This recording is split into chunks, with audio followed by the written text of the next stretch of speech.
Hello everyone, welcome to golden chance. जो भी student CSI या नेट जेआरएफ की प्रिपरेशन कर रहे हैं वो प्लीज इस वीडियो को एंड तक जरूर देखें, कुछ तो मिलेगा इस वीडियो से। सो गाइस, लास्ट वीडियो में हमने absorption and radial movement of water in plant समझा था। ओके, जो मूवमेंट था वाटर का वो लीव्स तक कैसे पहुंचा वो लास्ट वीडियो में हमने डिस्कस कर दिया। लेकिन अब लीव्स से एटमॉस्फेयर में कैसे जो है मूव करेगा उसको हम आज इस वीडियो में डिस्कस करेंगे। ओके, तो आज जो प्रोसेस डिस्कस होगा वो ट्रांसपीरेशन होगा, और ट्रांसपीरेशन में जो है mechanism of stomatal opening and closing discuss करेंगे, और हम फैक्टर इन्फ्लुएंसिंग ट्रांसपीरेशन भी जानेंगे, और थर्ड जो है गटेशन के बारे में भी हम डिस्कस करेंगे। So fine, okay guys, so tell me what is the definition of transpiration, how you will define transpiration. So here transpiration is the process of water movement through a plant. It's evaporation from aerial parts, especially from leaves.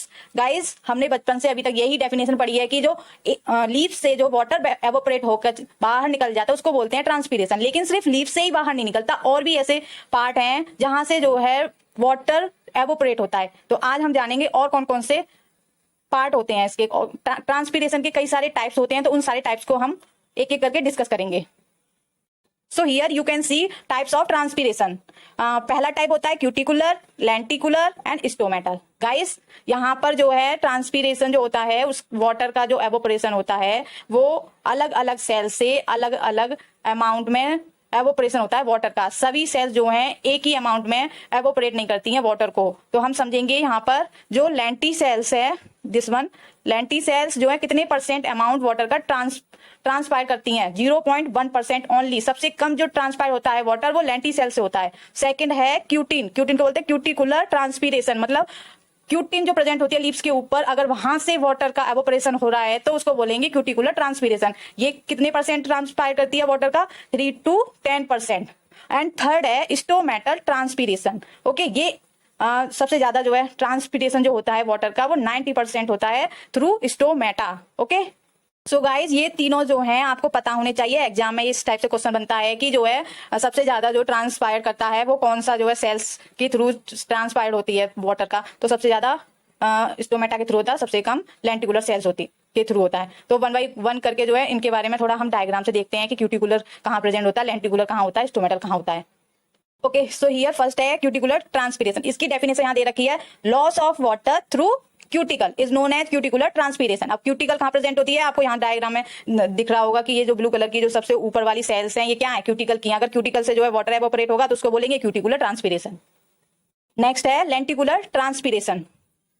Lenticular transpiration की definition है, loss of water in the form of water vapour taking place through the lenticels present in woody stem and fruit. Lenticels कहाँ present होती हैं, बुडी stem में और fruit में। तो यहाँ पर आपने ऐसी बुड देखी होगी अपनी लाइफ में बहुत बार। ये जो स्पॉट होते हैं व्हाइट व्हाइट से, ये कैसे बन जाते हैं, जब वाटर जो है एवोपरेट होता है लेंटी सेल से, तब ऐसी फॉर्म जो है उसकी बन जाती है, ऐसी फॉर्म दिखाई देती है लेंटी सेल्स की। और ये एप्पल में आपने देखे होंगे व्हाइट व्हाइट से जो स्पॉट्स उसकी स्किन पे प्रेजेंट होते हैं, वो क्यों किस वजह से होते हैं, क्योंकि लेंटी सेल से क्या हुआ है, वाटर एवोपरेट हुआ है, इस वजह से जो है ये ऐसे जो है अपीयर होते हैं। ओके, तो नेक्स्ट है स्टोमेटल ट्रांसपीरेशन। स्टोमेटल ट्रांसपीरेशन को कैसे डिफाइन करेंगे, stomata are minute pores confined to epidermis of green shoot and leaves. Guys, stomata सिर्फ लीव्स पर ही प्रेजेंट नहीं होते हैं, वो सूट पर भी प्रेजेंट होते हैं। सो आप स्टोमेटा की जो है स्ट्रक्चर यहाँ देख सकते हैं, ये जो पोर होता है इसको स्टोमेटा कहते हैं। लेकिन ये जो दो बीन शेप्ड के जो स्ट्रक्चर दिखाई दे रहे हैं इनको जो है गार्ड सेल्स बोलते हैं। गार्ड सेल, जैसा कि इसका नाम है गार्ड, मतलब कि ये चौकीदारी करते हैं पोर्स को जो है रेगुलेट करते रहते हैं, यही फंक्शन होता है स्टोमेटा का। और नेक्स्ट जो है हम अच्छे से देखते हैं स्टोमेटा के स्ट्रक्चर के बारे में और इसके फंक्शन के बारे में। Now here stomatal guard cell.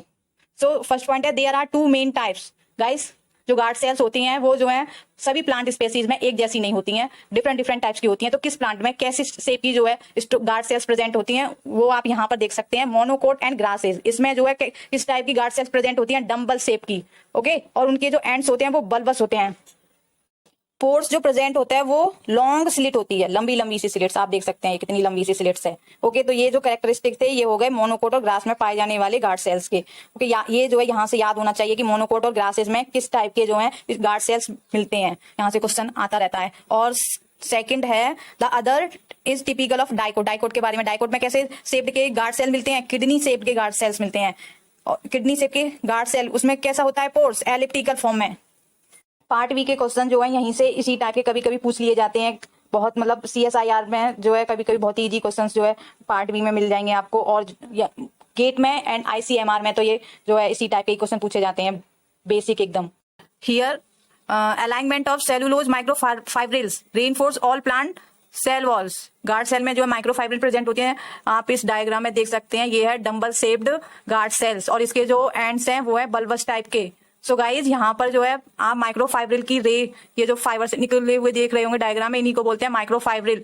आप जो है इस डायग्राम से पता भी कर सकते हैं कि डंबल शेप्ड के जो गार्ड सेल्स होते हैं उसमें माइक्रोफाइब्रिल का कैसा अरेंजमेंट है, और किडनी शेप्ड के जो गार्ड सेल्स है उसमें माइक्रोफाइब्रिल का कैसा अटैचमेंट है। यही सब यहाँ पे एक्सप्लेन किया गया है। यहाँ पे जो है फंक्शन बताया गया है। These play an essential role in opening and closing stomata. Microfibril का क्या फंक्शन होता है, ये जो है बहुत ही असेंशियल रोल प्ले करती हैं स्टोमेटा की ओपनिंग और क्लोजिंग में। नेक्स्ट है यहाँ पर इन मोनोकोट्स, डंबल शेप्ड के जो स्टोमेटा प्रेजेंट थे गार्ड सेल, सॉरी, तो वो कैसे होते हैं। Guard cells work like beams with inflated and. इनके जो एंड देख रहे होंगे वो एकदम फ्लैट हैं, लेकिन यहाँ पर जो है फ्लैट नहीं है, तो ये डंबल शेप के फीचर्स हैं। और बल्बस एंड स्वेल, ये जो एंड होते हैं इनके स्वेल हो जाते हैं। स्वेल होने के बाद एक दूसरे से इधर की साइड ऐसे खिंच जाएंगे दोनों, तो यहाँ से जो ओपनिंग है ये खुल जाएगी। ओके, एंड डाइकोट में क्या है, cellulose microfibril fan out radially from the pores.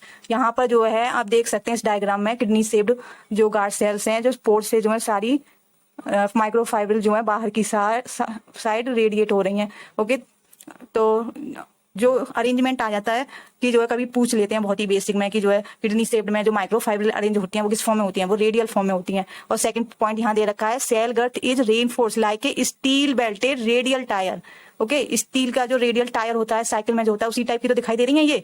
और थर्ड पॉइंट है, guard cell curve outward during stomatal opening. जब गार्ड सेल ओपन हो जाती है, स्टोमेटा जब ओपन हो जाता है तो गार्ड सेल कैसी हो जाती है, कर्व ले। यहाँ पे आप देख सकते हैं डायग्राम में कि वो कर्व ले लिया है उन्होंने, कर्व वाली फॉर्म ले ली है। ओके, सो गाइज अगर किसी भी कंपटीशन की आप तैयारी कर रहे हैं तो आपको कोई सा भी टॉपिक से रिलेटेड बहुत ही जो है बेसिक क्लियर होने चाहिए, हर चीज आपको पता होनी चाहिए। सो गाइज कभी कभी एग्जामिनर जो है 4 पॉइंट में से 1 पॉइंट ऐसा डाल देता है, जैसे कि in dicot microfibril are arranged in guard cell radially inflated, इस टाइप से जो है ऑप्शन में दे देगा। तो आपको जो पता होना चाहिए, सारे पॉइंट्स क्लियर होने चाहिए गार्ड सेल के बारे में, स्टोमेटा के बारे में। कोई सा भी टॉपिक पढ़ रहे हो एकदम से सारे बेसिक क्लियर होने चाहिए, एकदम से टिप्स पर होने चाहिए, तभी जो है आप ऑप्शन को जो है पता कर पाएंगे सही है या गलत है। नेक्स्ट हेडिंग है guard cells structure include. Guard cell का स्ट्रक्चर में कौन कौन से पार्ट इंक्लूड होते हैं ये भी पता होना चाहिए। यहाँ से भी एक क्वेश्चन बनता है। यहाँ पर फर्स्ट लिखा हुआ है थिकन्ड इनर वॉल। गार्ड सेल की जो इनर वॉल होती है ये वाली वो थिक होती है।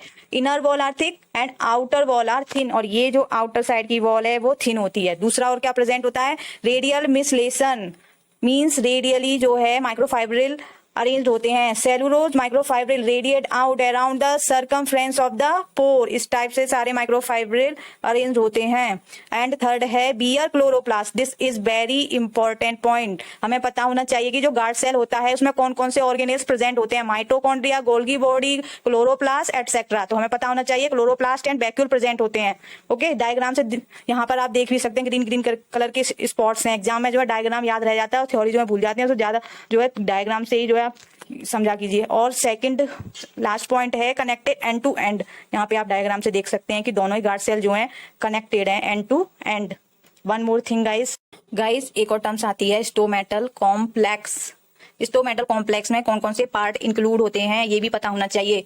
एक तो गार्ड सेल इंक्लूड होता है 1, एक स्टोमेटल पोर इंक्लूड होता है 2, और एक होता है सब्सिडियरी सेल्स। आप देख सकते हैं सब्सिडियरी सेल कौन सी है, एकदम जो गार्ड सेल से अटैच्ड है उनको बोलते हैं सब्सिडियरी सेल्स। सब्सिडियरी सेल्स भी पता होनी चाहिए कि सब्सिडियरी सेल्स जो है कहाँ प्रेजेंट होती हैं। और जो सब्सिडियरी सेल से जो प्रेजेंट होती है वो होती है एपिडर्मल सेल्स। लेकिन स्टोमेटल पोर, गार्ड सेल और सब्सिडियरी सेल्स, इन तीनों को बोलते हैं stomatal complex. Okay, so next topic है mechanics of guard cell action. Guard cell कैसे वर्क करता है, इस पे एक हम रफ आइडिया लेकर समझते हैं। रफली जो है हम थोड़ा आइडिया ले लेते हैं यहाँ से फ्लो चार्ट से कि क्या होता है।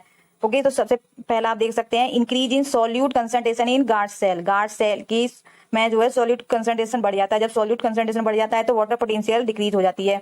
वाटर पोटेंशियल के बारे में हमने लास्ट वीडियो में बताया था कि जो प्योर वाटर का वाटर पोटेंशियल सबसे ज्यादा होते हैं जब प्योर वाटर में सॉल्यूट ऐड किया जाता है तो इसकी वाटर पोटेंशियल जो है कम हो जाती है। गार्ड सेल में जो है सॉल्यूट इंक्रीज हो गए तो उसकी वाटर पोटेंशियल थी वो क्या हो गई, डिक्रीज हो गई। अब वाटर पोटेंशियल जो डिक्रीज हो गई, ये गार्ड सेल थी, इससे अटैच और भी तो सेल थे, तो जो है अब इसकी तो जो है वाटर पोटेंशियल क्या हो गई, वो डिक्रीज हो गई।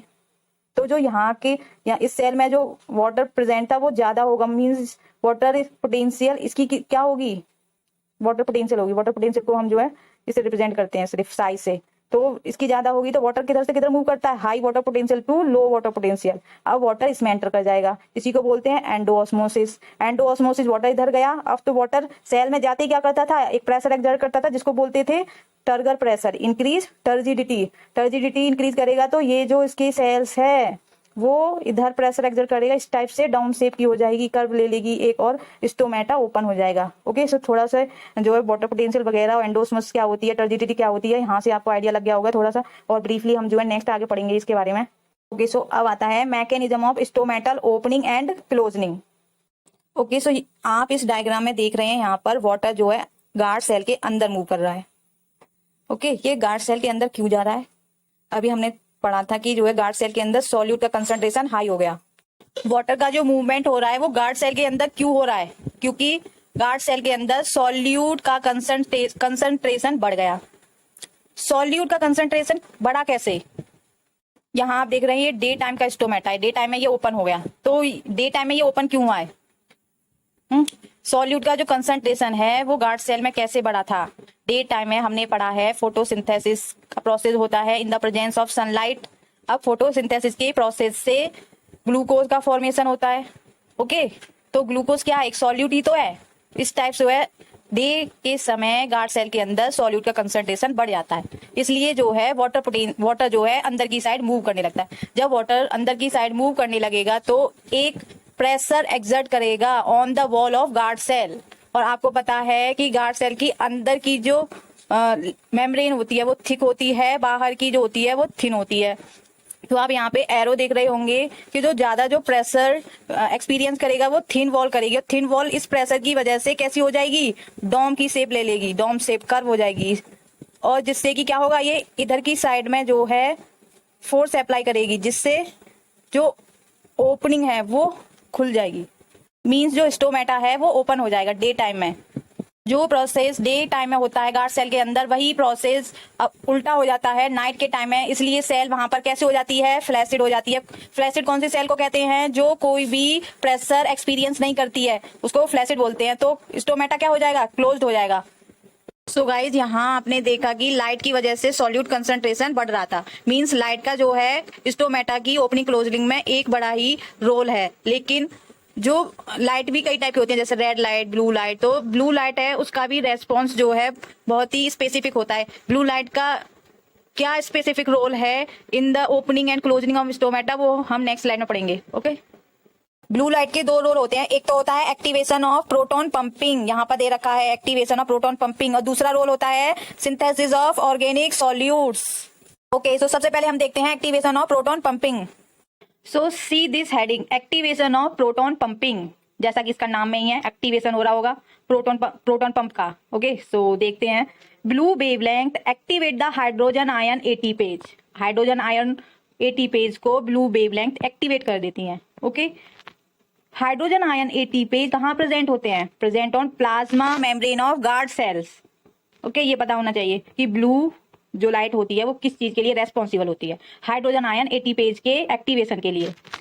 नेक्स्ट है hydrogen ion ATPase generate and electrochemical proton gradient, हम जो है इसको डायग्राम से समझेंगे इस सेंटेंस को। और ये थर्ड पॉइंट दे रखा है, this pumping is blocked by inhibitor of proton pumping hydrogen ion ATPase such as orthovanadate. ये यहाँ से क्वेश्चन आया हुआ भी है CSIR में कि कौन सा जो इनहिबिटर है वो hydrogen ion ATPase proton pumping को ब्लॉक कर देता है, orthovanadate, this is very important.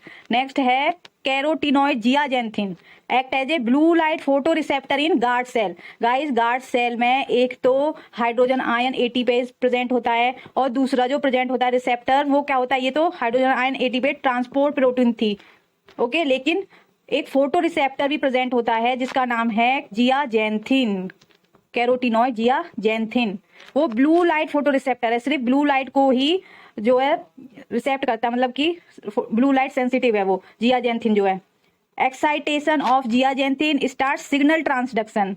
जब ब्लू लाइट जो है जियाजेंथिन पर पड़ती है तो जियाजेंथिन जो एक्साइट हो जाता है, और एक्साइट होने के बाद सिग्नल ट्रांसडक्शन वाला प्रोसेस शुरू हो जाता है। सिग्नल ट्रांसडक्शन वाला प्रोसेस हम जो है नेक्स्ट स्लाइड में जो है डिस्कस करेंगे कैसे क्या होता है जियाजेंथिन के एक्साइट होने के बाद। ओके, सो ये जो है एक्टिवेशन ऑफ प्रोटॉन पंपिंग जो है क्लियर हो गया होगा। नेक्स्ट जो था वो है synthesis of organic solute. Blue light जो है ऑर्गेनिक सॉल्यूट को सिंथेसिस करने में भी अपना रोल प्ले करता है। यहाँ पर लिखा हुआ है सुक्रोज एंड मैलेट। कौन कौन से दो सॉल्यूट सिंथेसाइज होते हैं? Sucrose and mallet.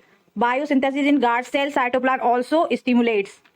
और यहाँ है the enzyme PEP carboxylase. Guys this is very important. Binds carbon dioxide to phosphoenol pyruvate to produce oxaloacetate which is then reduce to malate and stored in vacuole.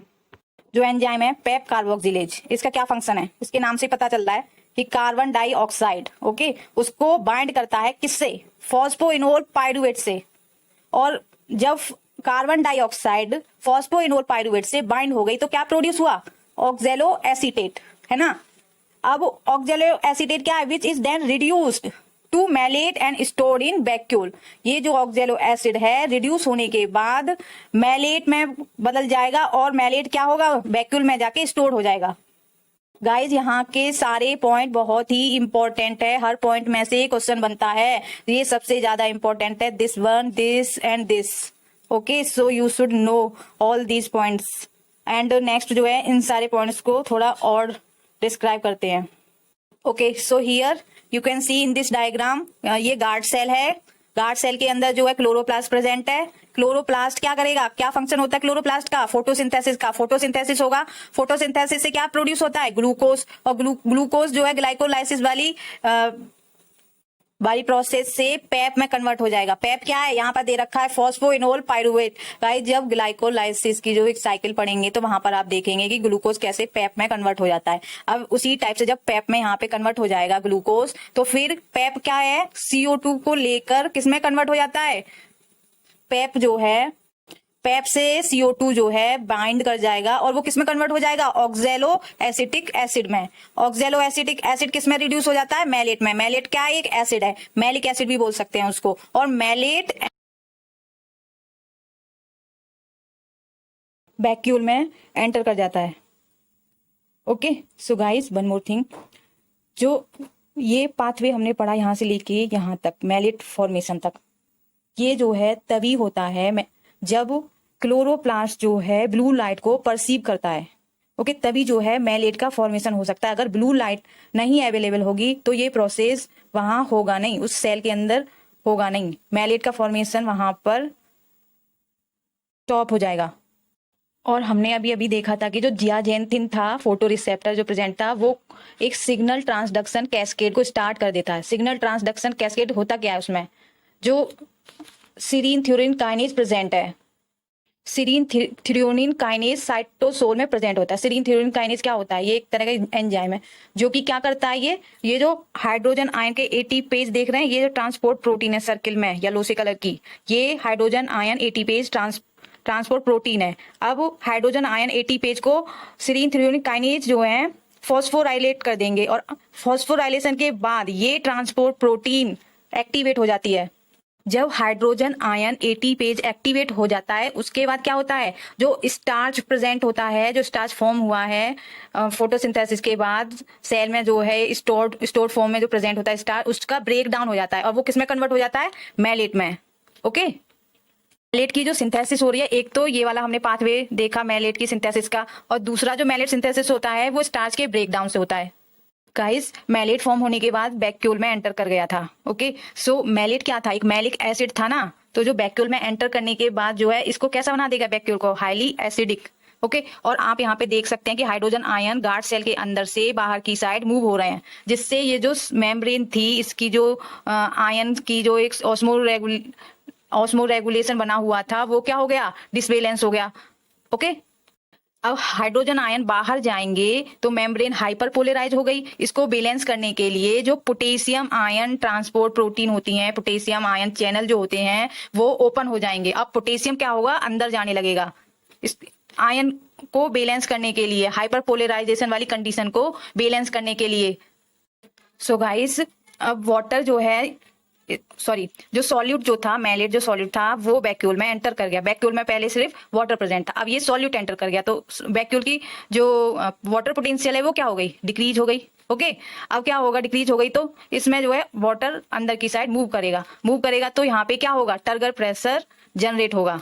Okay, turgor pressure generate होने की वजह से ये जो microfibril हैं उन पर force exert होगा, जिसकी वजह से ये जो थिन लेयर है उस पर फोर्स एक्सर्ट होगा तो वो कर्व हो जाएगी और माइक्रोफाइब्रिल जो है थिक जो मेम्ब्रेन है उसको इस टाइप से अंदर की साइड खींचेगी, जिसकी वजह से यहाँ जो पोर होगा वो ओपन हो जाएगा। यहाँ पे भी एक गार्ड सेल होगा, वहां पे भी फोर्स जो है थिन वाली जो मेम्ब्रेन है उस पर जो है ज्यादा फोर्स अप्लाई होगा, जिसकी वजह से ये बाहर की साइड दोनों खींचेंगी और यहाँ का जो पोर है वो ओपन हो जाएगा। इस तरीके से ओपनिंग ऑफ स्टोमेटा होती है।